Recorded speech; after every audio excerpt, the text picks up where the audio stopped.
नमन यानी कि जो सितंबर महीना चल रहा है, इसका हमने 2 सप्ताह का पहले रजिस्टर डाल दिया था।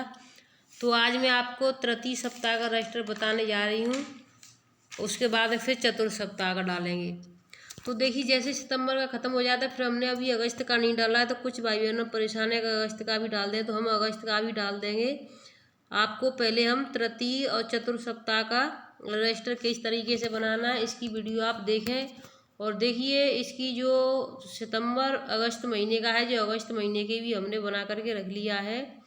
तो सबसे पहले हम आपको सितंबर का बता देते हैं। तो देखिए, सितंबर में आपको तृतीय सप्ताह में आपकी थीम क्या रहेगी?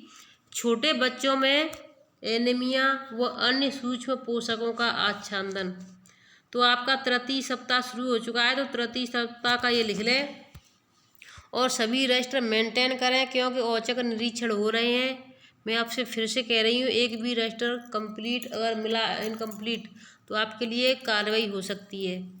तो देखिए, 22 सितंबर को आपको जो करना है, उसके बारे में जो नई जानकारी हमारे अधिकारियों ने दी है कि हमें क्या क्या करना है, तो वो हम आपको वीडियो में बताएंगे। आप वीडियो प्रत्येक देखें और वीडियो को दूसरी बहनों तक शेयर जरूर करें। तो देखिए, आपकी थीम है छोटे बच्चों में एनीमिया व अन्य सूक्ष्म पोषक तत्वों का आच्छादन। ये आप लिख लें। उसके बाद में आपको क्या करना है, जो पोषक तत्व हैं उसमें क्या है, बच्चों के विकास के लिए जरूरी है ये 6 पोषक तत्व। कितने पोषक तत्व होने चाहिए? 6 तत्व। जाने कैसे बनाएं पोषक तत्व, जाने कैसे बनाएं संतुलित डाइट चार्ट, यानी कि हम संतुलित बच्चों के लिए डाइट चार्ट कैसे बनाएं, इसकी पूरी जानकारी लें आपका। तो आपका पहला आ जाता है प्रोटीन। ये बच्चों के लिए बहुत ज़रूरी होती है। तो प्रोटीन में बच्चों को क्या क्या दे सकते हैं आप? दूध, अंडा, पनीर, सोयाबीन, दही, मूंग की दाल, बादाम, काजू और बाकी सभी चीज़ें जो जिसमें प्रोटीन मिलता है, वो सभी चीज़ें आप अपने बच्चे को दे सकते हैं। जो छोटा बच्चा है उसको पीस करके, मसल करके, दूध में डाल करके बादाम इस तरीके से पिला सकते हैं। चम्मच की सहायता से पिला सकते हैं 6 माह के बाद ही। ऐसा ना करें आप छोटे बच्चे को पिलाना शुरू कर दें, जैसे 6 महीने बच्चे हो जाता है उसके बाद की बात कर रहे हैं हम। उसके बाद दूसरा नंबर है आपका कार्बोहाइड्रेट। यानी कार्बोहाइड्रेट में आपको क्या है, बच्चा इससे फैट बढ़ता है। और कार्बोहाइड्रेट आलू, चावल, चुकंदर व गन्ना, केला, तो इस तरह की चीज़ें हैं जिससे बच्चा खा सकेगा। और आप आराम से आप मसल कर इसको दे सकती हैं। चुकंदर का जूस, गन्ने का रस यानी पिला भी सकती हैं। अब फैट यानी बसा भी बहुत ज़रूरी है। तो बसा में आप अपने बच्चे को, तीसरा है बसा में आप अपने बच्चे को क्या क्या दे सकती हैं? देखिए, मैं हर कोई तो नहीं खाता है इस तरह की चीज़ें, लेकिन जो खाते हैं उसके लिए बता रही हूँ मैं। मांस, मछली, घी, और जो शाकाहारी हैं वो अपना घी, मक्खन और बाकी जैसे जो भी बना रहे हैं उसमें घी, तेल ज़रूर डालें आप। और चिकनाई की चीज़ें ज़्यादा देंगे तो उससे फैट बढ़ता है, लेकिन इतनी भी ज़्यादा चिकनाई चीज़ें ना दें कि जो बच्चा छोटा होता है, अगर वो बचपन में ज़्यादा मोटा होता है, ओवरवेट होता है, तो आगे चल करके उसको हार्ट की प्रॉब्लम हो जाती है।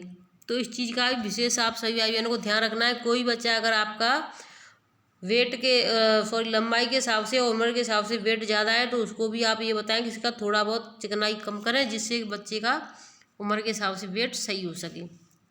आपका चौथा आ जाता है कैल्शियम।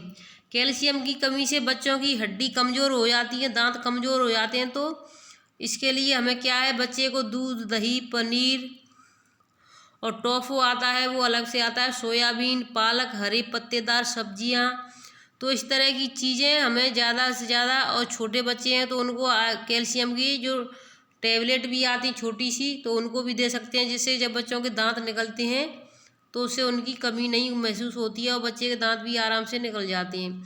तो कैल्शियम के लिए हमें ये सब चीज़ों को देना होता है।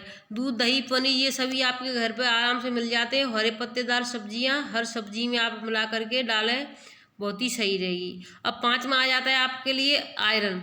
तो आयरन सबसे ज़्यादा हरे पत्तेदार सब्जियों में मिलता है, साबुत अनाज में मिलता है। इस तरीके से आप अपने हिसाब से भी 2-4 इसमें शब्द ले सकते हैं। हमने थोड़ा थोड़ा शॉर्ट में लिखा है, क्योंकि हमने बहुत सारी चीज़ें एक साथ ही लिखी थी। ठीक है, तो साबुत अनाज में सबसे ज़्यादा ये चीज़ें होती हैं। साबुत अनाज में सबसे ज़्यादा आयरन होता है, इस चीज़ का विशेष ध्यान रखें। और लोहे की कढ़ाई के लिए भी आप बोल सकती हैं, लोहे की कढ़ाई में बच्चे को दाल वाल जो भी है, जैसे आपने जिस भी कुकर में बनाई है, जिसमें भी बनाई हो, तो उसको एक तड़का द्वारा से आप थोड़ा घी डाल करके आयरन की कढ़ाई में बना दें, लोहे की कढ़ाई में, तो उससे आयरन अच्छा आ जाता है। अब आपका आ जाता है विटामिन। विटामिन्स में आपको सबसे ज़्यादा खट्टे फल जैसे नींबू, संतरा और खट्टे खट्टे जो भी फल हैं, और नींबू संतरा के बाद में आपकी मौसमी आ जाती है, और थोड़ा सा जो क्या कहते हैं, आंवला। तो इस तरीके की विटामिन की चीज़ें बच्चों के लिए, आँखों के लिए बहुत ज़्यादा महत्वपूर्ण होती हैं। इससे आँखों में रोशनी बढ़ती है बच्चों के लिए। तो विटामिन की, और विटामिन की खुराक के लिए जो हर 6 माह पर विटामिन की दवाई मिलती है, तो उसके बारे में बताएं कि बच्चों को हर 6 माह बाद विटामिन की दवाई पिलाई जाती है, उससे भी आँखों की रोशनी बढ़ती है। तो इस चीज़ का विशेष ध्यान रखें। तो देखिए, ये आपका तीसरे सप्ताह का रजिस्टर हो चुका है। अब मैं आपको चौथे सप्ताह का रजिस्टर बताऊंगी।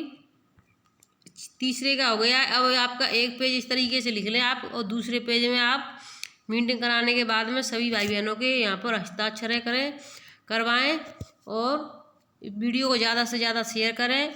सुबह हम दूसरे चौथे सप्ताह का रजिस्टर डालेंगे। धन्यवाद।